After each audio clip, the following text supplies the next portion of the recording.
Hello everyone, today's video is a little special and I want to share it with you. Recently I made a video about Flipper Zero, but unfortunately YouTube removed that video. According to them, it is considered as harmful or dangerous content. I know many feel frustrated in this situation. I'm disappointed myself, but I realize maybe I was wrong. It would be foolish to say that I am disappointed because I can learn something myself and help others.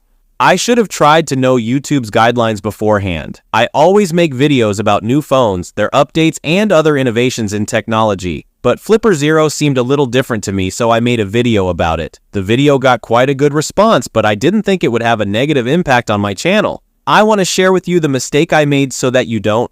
As we all know, creating videos on YouTube is difficult.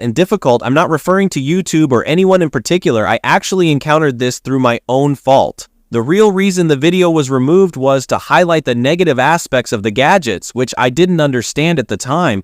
And the video was also about some things unethically accessing other people's things. Moreover, much more.